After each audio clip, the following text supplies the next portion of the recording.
What's going on, everybody? This is another edition of Black Table Talk. We talk about what's going on and what's happening. So, listen, some of you guys may have heard, some of you not, um, that apparently the players that are in the bubble, which is where they are right now in Orlando, they're not able to go outside the bubble because of COVID-19. But apparently, some players didn't get the memo. There have been people who've been breaking the rules. And I'm kind of confused. It's like you're getting paid money to play a game that you love, and you have to be away from your family, okay, for 2, 3 months, whatever the case may be. And the rule is you have to stay within the bubble so that you and others can be safe. What is so hard to understand about that? There's people who have COVID-19, and you can't follow the simple rules of staying in the bubble and not stepping outside of it, causing yourself and others to get affected. And they have a hotline when people are calling in and snitching on people, and this is the only case where I'm like, okay, snitching will actually get something done because they trying to protect themselves. So if you're not doing right, and if you going outside the bubble, you're not doing what you're supposed to do, then you don't need to be there. Simple as that. So people may say the street code and all that stuff. I get it, I understand, whatever. This don't apply to street code when it comes to my health and other people's health. That goes out the window. It's about being smart. So stop being unsmart. I'm gonna call you stupid, but stop being unsmart. So you already know who I want to win the finals. My team, the Lakers, LeBron and them. On to bigger news. To bigger, not bigger news, but a bigger topic. Let's talk about relationships real quick. A lot of people in relationships. Some are not. Some are looking for husbands. Some are looking for wives. And we all know that relationships are hard, but marriage is harder because you have to work. You have to put in the work. It takes two to make a marriage work. It only takes one to make it fail. But it also can take two to make it fail too. But you also have to work towards something to get it to where it's not, nothing is perfect. No marriage is perfect. No relationship is perfect. Nothing is perfect. But you have to get it to a point to where you guys are on the same page. You guys are equally yoked. People will look at other marriages and say, oh, I want to be like that couple, or this couple, that couple. No. Be like the couple that you want to be, yourselves. I'm trying to be like somebody else because you don't know what goes on in their life. People look at, could look at Will and James like, oh, I want their life, or they live. People don't understand what goes on behind closed doors in people's lives. Live your own life. Be you. Stop trying to be somebody else. Simply understand that you have to do the work. If you want to be in a marriage, if you want to be in a relationship, you have to communicate. I had to learn that the hard way. Men, we don't communicate very well. And we have to do better in communicating in order to get things that we want to happen. And simply understanding that we have to be open to listen. We have to, what I had to learn was to listen to hear and not to listen to respond. Because sometimes what we do, we're having a disagreement or whatever it may be. We call it intense fellowship arguments. Where we're waiting our turn to get our point in or justify. And so what it is that we have to listen and understand what the person is saying. If the person is saying, hey, you hurt my feelings, we have to understand that they're saying that you hurt my feelings. Whether you meant to or not, we don't need to sit and justify, well, I didn't mean to hurt you. Simply saying, got it. I didn't mean to hurt you. I hear you. I understand. I apologize.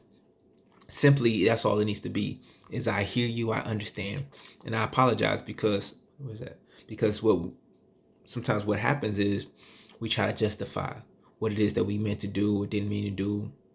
And we're not understanding what the person's saying is, you hurt me.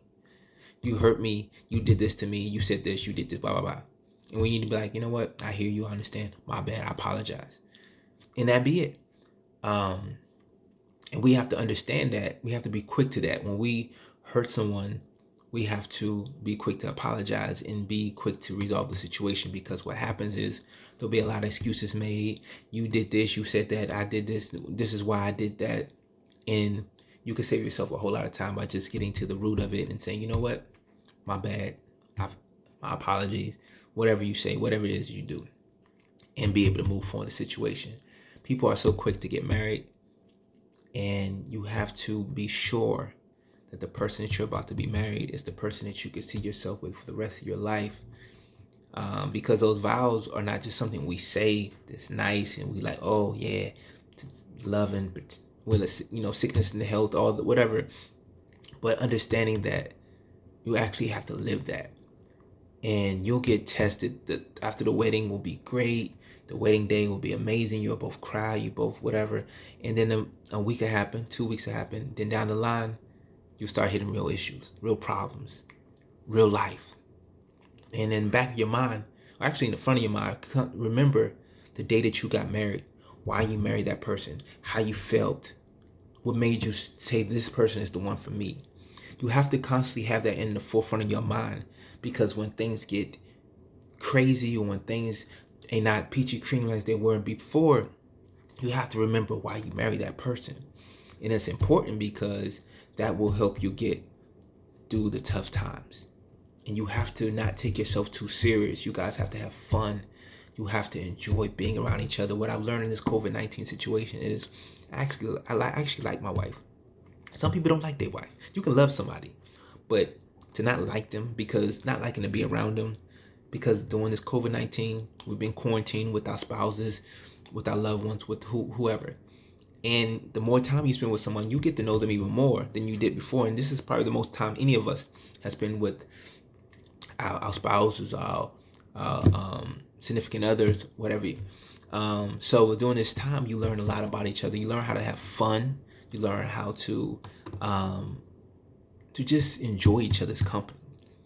Sometimes we want to go so much that we're away and we don't spend time with them. There's like, oh, okay, cool. You don't get on each other's nerves as much because you're not around each other. But during the COVID-19, all you had to do was be around each other. So you have to like the person that you're with. Unfortunately, that's the case. You can't just love them. You got to like them too.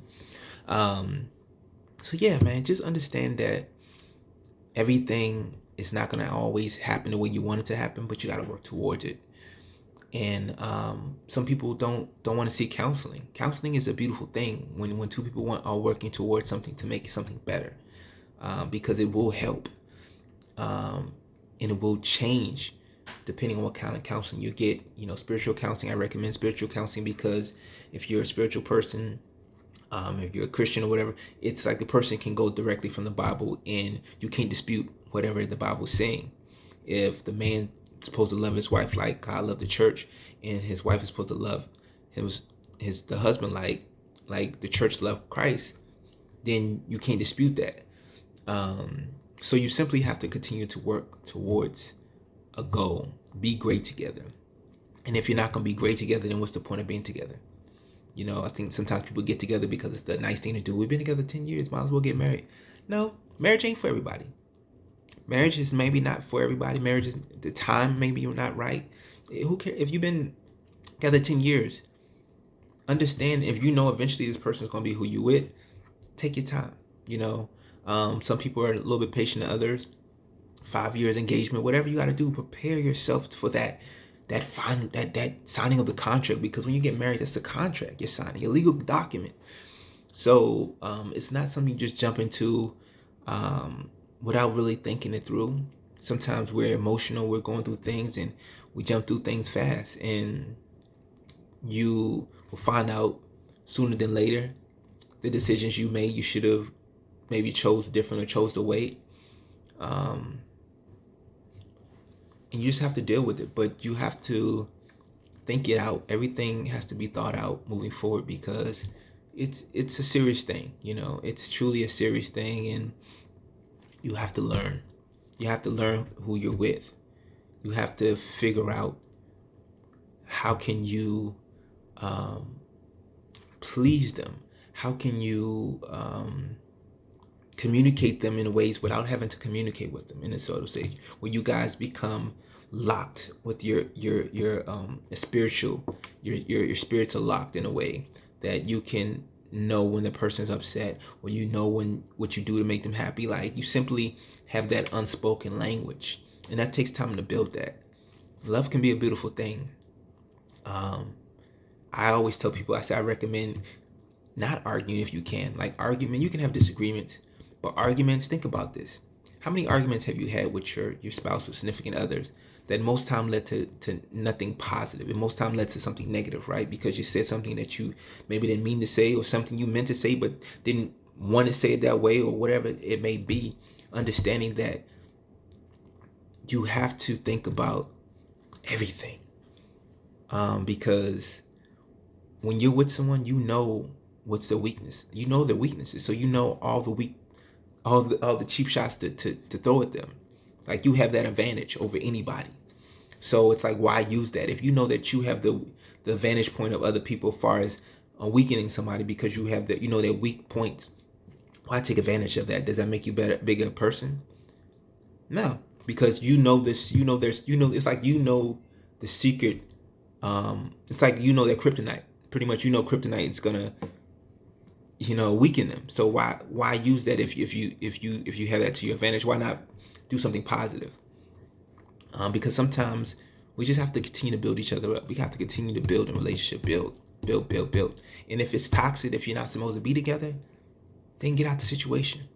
But don't continue to put yourself in a situation and be like, well, I should have got out of it, or I don't know why I'm still with him, or I don't know why I'm still with her. Apparently, you still love the person. Apparently, there's a reason you're still there. Now, if you can work it out, work it out. If you can't, you can't.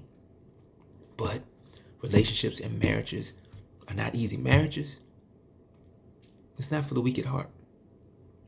It's not just something that looks good, something to do. You have fun on your wedding day.